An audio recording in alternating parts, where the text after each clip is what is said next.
Below is a cocaine superhighway, enriching Venezuela's corrupt elite and bringing coke to American streets. These thin lines are secret pathways from Colombia's cocaine farming heartlands below, across into neighboring Venezuela. From there, billions of dollars of the drug are smuggled north in tiny planes, US and regional officials have told CNN, aided by Venezuela's army and elite. The Colombian military we're with don't get any lower to stay out of the range of trafficker machine guns and talk to locals mostly through the leaflets they drop.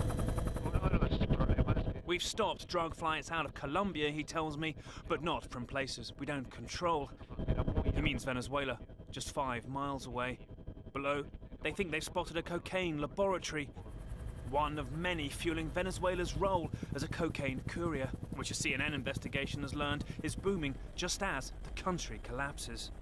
240 tons went from Colombia to Venezuela in 2018, up a third in 1 year, a US official told us, which could fetch $40 billion on US streets.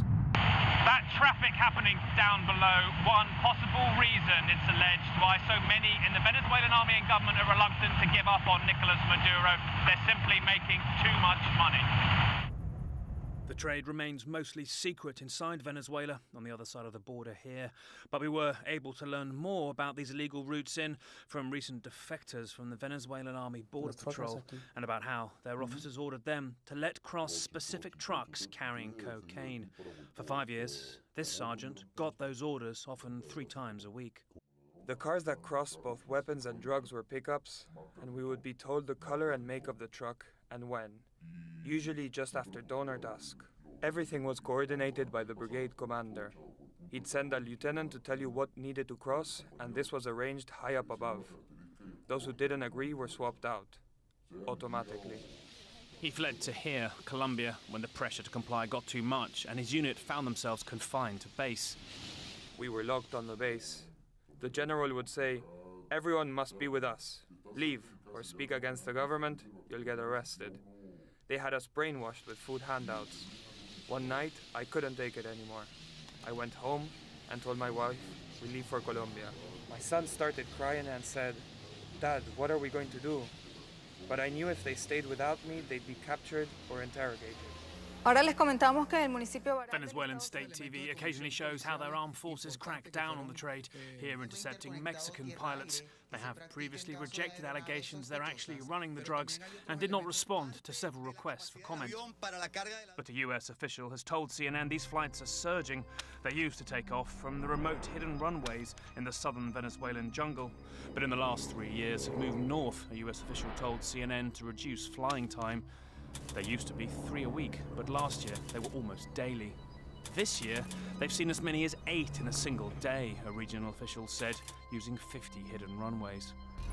CNN has seen a confidential US radar map approximated here that shows the sharp turn left the planes from Venezuela take before landing on the remote Central American coastline off of Honduras before the cocaine travels north through Mexico to the United States. Honduras is where we pick up the trail of this booming traffic again, on the coastline below, turned into a surreal graveyard of narco planes. The cocaine cargo they carry is worth so many millions, the plane itself is just a fraction in $1 billion deal. So many are discarded like used plastic bottles all over the jungle. Or crammed here into one river bend. The troops we're with don't want to be on camera for their safety.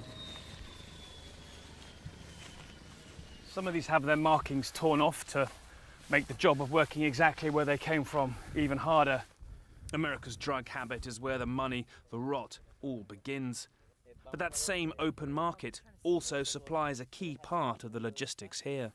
Well, the fires deprived most of this plane of kind of distinguishing characteristics, but you can still see N4 there, meaning this plane originated in the United States. Brokers, a US official tells me, buy up dozens of old planes at auction in the United States and hide their ownership in shell companies to send them south to start their cocaine journey north from Venezuela.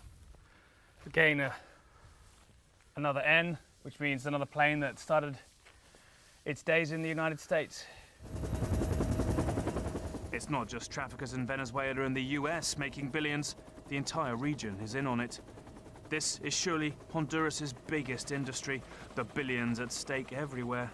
From this jungle road, which is actually a hidden runway, up to the Honduran president's brother, indicted last year on trafficking charges, which he denies. You can't stop the planes being sold or taking off, one officer tells me, so they instead just have to try and make landing harder by blowing holes in the runways. Just even slowing down this multi-billion-dollar trade requires so many more holes to be blown in this vast expanse of jungle.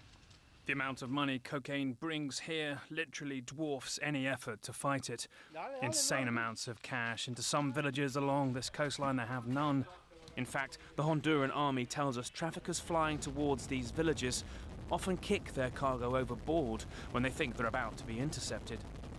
Each 30-kilogram bundle of cocaine is attached to floats and then drifts ashore. They then pay these communities of fishermen $150,000 for each recovered bundle. It's a calculus for corruption that most officials I spoke to admit beggars belief, and that no police or aid operation can really hope to challenge. One that sees the collapsing Maduro government as the alleged couriers cashing in fast in a region of desperate delivery men.